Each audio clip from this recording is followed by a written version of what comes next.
Waterwave abandoned fishing villages of Nagasaki, the sea that never lets them go. Where the coastline forgets human names.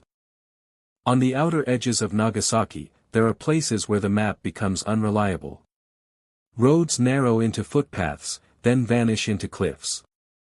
Beyond those cliffs, small fishing villages once clung to life with nothing but wood, rope, and ocean currents holding them together.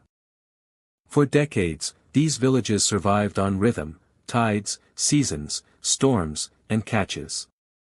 Every family depended entirely on the sea.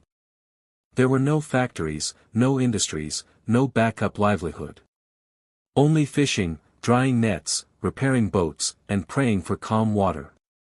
But the sea changed. Fish moved deeper. Storms became stronger. Young people left for cities and never returned. Slowly, one house at a time, the villages emptied. Not through disaster, but through quiet disappearance. What remained was not destruction. It was abandonment.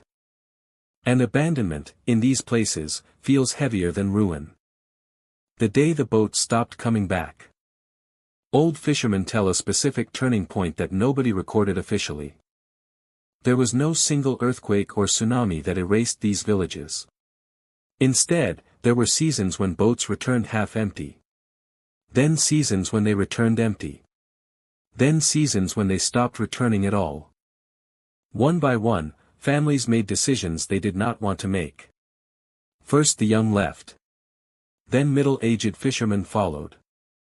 Finally, only elders remained, those too proud, too tired, or too attached to leave the houses built by their fathers. When the last boats were sold or broken, silence arrived. But locals say silence was not the end. It was the beginning of something else. Because once the sea stops giving life, it starts keeping memory. The first night the village was seen, alive again. Years after abandonment, fishermen navigating near the old coves began reporting something impossible. From a distance, they could see lantern lights inside houses that had been empty for decades. Smoke rose gently from chimneys. Nets were hanging neatly between poles. Boats appeared tied to docks that were supposed to be rotting underwater. The village looked alive again. But only from far away. When ships moved closer, everything changed instantly. The lights disappeared. The smoke vanished. The houses collapsed back into darkness. The docks reappeared broken and half-submerged. It was as if the village had two states, one visible from afar, and one visible only when you were too close. Fishermen began refusing to approach these coves at night. Not because of danger. But because of uncertainty. They no longer trusted what they saw. The village that responded to human voices. One of the most disturbing accounts comes from a group of fishermen who entered an abandoned inlet during sudden storm weather. They were forced ashore. Their boat engine failed. The only option was to take shelter in the old village. At first, everything looked normal, just decayed houses and broken wood. But as they walked deeper, they began hearing sounds. A kettle boiling inside a house. A child laughing behind a wall. Men shouting coordinates like they were preparing nets. Radios crackling with fishing instructions from decades ago. Confused, they called out.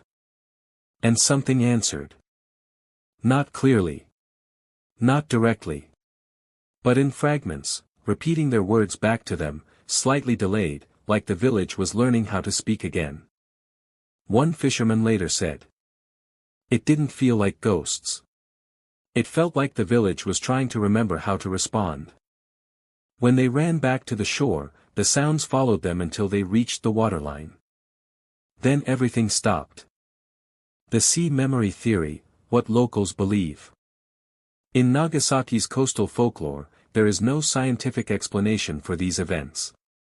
Instead, there is a belief passed between generations of fishermen.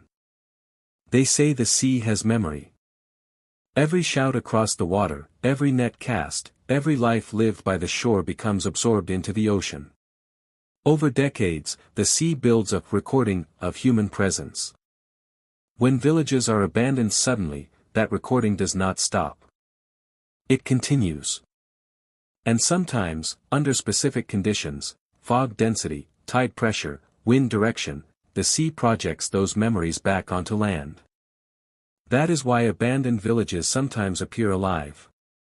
Not because they are, but because the sea is replaying them. Like a loop that never ends. The rule that every fisherman still follows. Even today, experienced fishermen avoid certain coastlines after sunset. New generations may not fully believe the old stories, but they still follow the rules. There is one rule repeated more than any other. If you hear nets being thrown into water where no boats exist, do not answer. Because answering is considered acknowledgement. And acknowledgement means you are no longer observing the village. You are participating in it. Some say that is when people begin to disappear, not physically at first, but in memory. Their names stop being remembered correctly. Their voices stop matching their faces in others' minds. As if the sea slowly edits them out. The last known encounter, the village that looked back. The most chilling modern report comes from a small fishing crew that passed too close to one of these abandoned coves during heavy fog. At first, they saw nothing unusual, just ruins and broken docks. But as they drifted closer, every window in the village appeared filled with faint light. Not flickering. Not random. But synchronized. Like every house was watching them at the same time. One crew member said the worst moment was not seeing movement, but realizing the village seemed aware of their presence. When they turned the boat away, the lights did not fade normally. Instead, they followed the boat's direction, staying aligned with it until the fog swallowed everything. When they finally escaped the area, their compass was spinning, and their radio repeated a single broken phrase. "You came back late." No one knows what it means. But after that night, none of them agreed to sail near abandoned villages again. Final truth, the coast that never truly becomes empty. The abandoned fishing villages of Nagasaki are not just ruins. They are pauses. Moments of life frozen between tides. The houses still stand because the sea has not finished with them. The voices still echo because water does not erase memory, it preserves it. And somewhere along the coastline of Nagasaki, as fog rolls in and waves crash against forgotten docks, those villages may still be performing their final routine. Waiting for fishermen who never returned. Or perhaps waiting for new ones who will answer when the sea calls again. Because in Nagasaki, locals believe one final thing. A village is not truly abandoned. Until the sea agrees to forget it.